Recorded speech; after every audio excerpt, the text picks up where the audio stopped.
Good morning, class 11 students. Today we will again continue with the study of the fourth chapter of Kingdom Monera, and we see that in the last video, 8th video, we studied about cyanobacteria called the blue-green bacteria, where we studied about the size, shape and location of the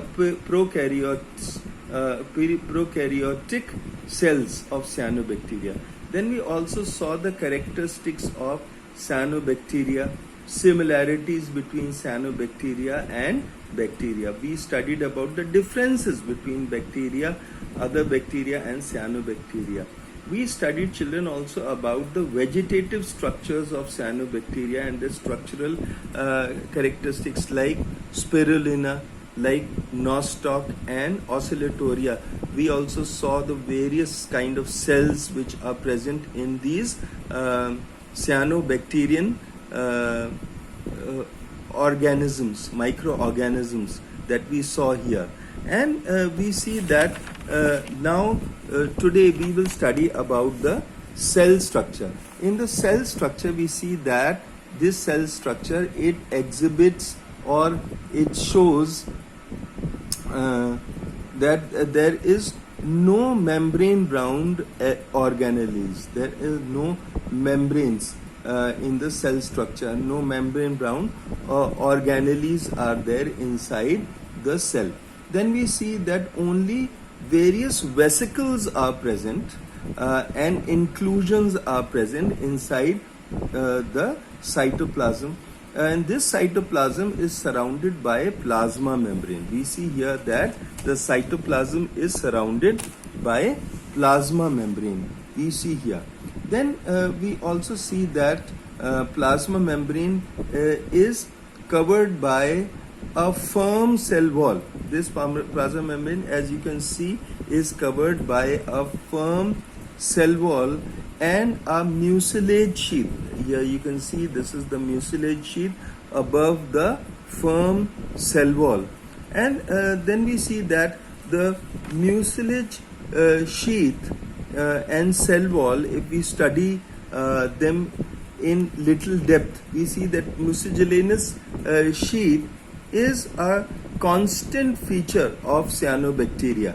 And the sheath, this consists of fibrils. This sheath which we see here, it consists of fibrils arranged in a matrix to give homogeneous appearance. And then we see that it retains the absorbed water.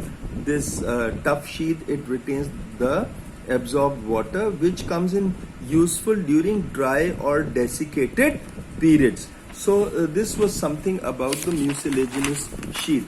Now we see that the sheath is double layered wall. It is made of peptidoglycan, carbohydrates, amino acids and fatty acids. Then we also see the cytoplasmic membrane. If you look into this structure, we see the cytoplasmic membrane here, and this cytoplasmic membrane can be described like this, that it is within the cell wall. If this is the cell wall, then the cytoplasmic membrane is within the cell wall. This thin one is the cytoplasmic membrane, which is inside the cell wall. And we see that this is cytoplasmic membrane is made up of protein, lipid, protein layer. Why I said protein, lipid, protein layer? Because there is a triple thin layer of protein and protein which is sandwiching a lipid layer in between. Then we see the cytoplasmic membrane has many invaginations which penetrate the cytoplasm. Do you see these invaginations? These invaginations here are penetrating into the cytoplasm and are site of biochemical functions, these invaginations. Then we see that cytoplasmic membrane is associated with mitochondria, endoplasmic reticulum, Golgi bodies, not in this prokaryotic cell, but in eukaryotic cells or in cells which are more modern and higher. Then we see that photosynthetic structures are also found. Photosynthesis structures are found within the cyanophyllene cell. We see that cytoplasm has got thylakoids in it. We see that cytoplasm, it contains flattened vascular structures or photosynthetic lamellae. Here you can see the photosynthetic lamellae or these flattened structures that are present in the inside this fluid. Then we see the lamellae which are present. They form closed flattened sacs which contain chlorophyll A. They also contain carotenoids and 3 phycobiliproteins which are C-phycocyanin, L-phycocyanin and C-phycoerythrin. These are also contained within these lamellae that we can see inside. Then we see that in the photosynthetic structures, others are thylakoids, are arranged in parallel rows close to the periphery of the cell, and the pigments are not contained in membrane brown plastids. The pigments, they are not contained in the membrane bound plastids. Then we see the intracytoplasmic inclusions. What are the intracytoplasmic inclusions? They contain gas vacuoles, as you can see here, and different kinds of granules, which you can see here. Many kind of granules, small granules are also present inside the cytoplasm. Then we see gas vacuoles are present. Gas vacuoles are light and they provide buoyancy to the cell so that the cell can easily float on water. Then we see that there are different kinds of granules of other kinds which are present in cytoplasm. Other cells which may be present are ribosomes, or other cells that can be present are cyanophysin granules. Other cells that are present can be beta granules and alpha granules.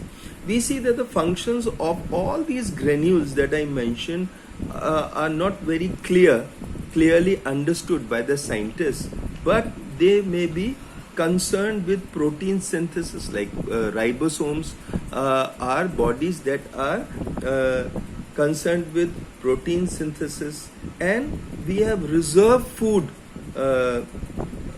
granules which is taken care by cyanophysin granules that are present in the cytoplasm. Then we see that polyhedral bodies are also there, which are angular in shape. We see these polyhedral bodies, these are angular in shape. Then we see volutin granules. There are very small granules by the name of volutin granules, which are small structures near the center of the cell. They are mostly at the center of the cell. Then we also see that the nucleoplasm is there. It is the central colorless region of the cell known as the nucleoplasm. Right at the center we can see the nucleoplasm, or the lighter material is there. An organized nucleus with nuclear membrane and nucleolus is absent in cyanophyllene cell.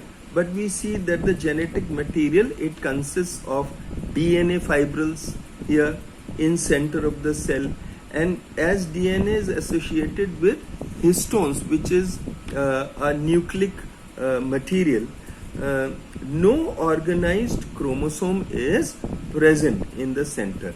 Then we also study about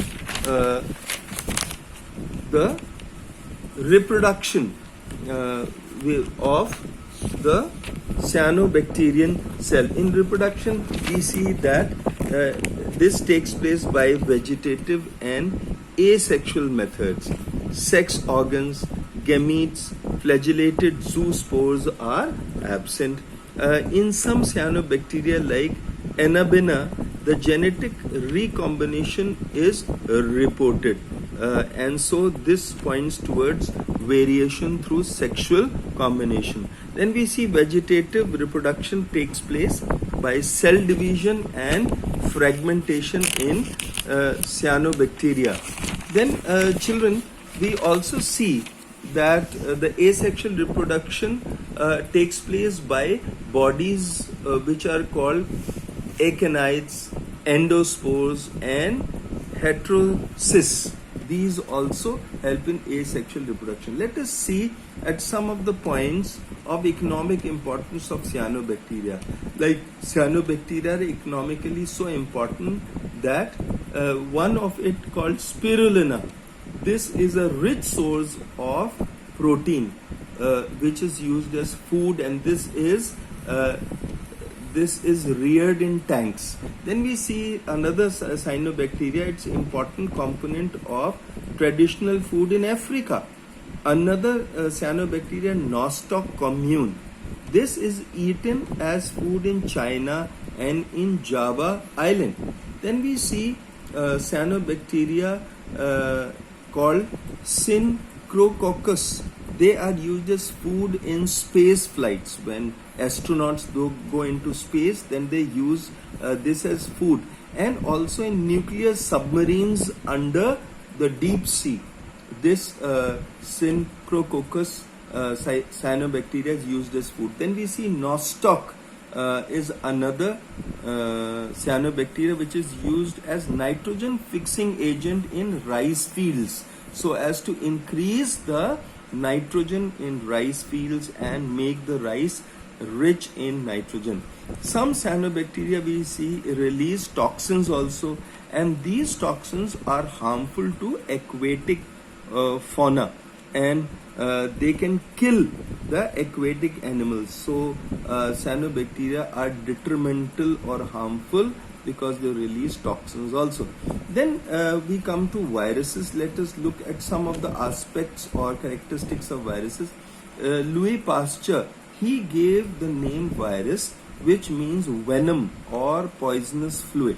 Then we see another characteristic, that the viruses are intercellular obligate parasites. They live inside the body at times of different organisms. They are self-replicating, they are non-cellular, and they are submicroscopic organisms. So small that they are one of the smallest microorganisms that can be seen by electron microscope. Then viruses, they lack cellular organelles like ribosomes, mitochondria, etc. Viruses make use of the protein synthetic machinery of the host cells on which they live as parasites. So these were some of the valuable features of viruses. And next time we will go further into the details of how viruses work.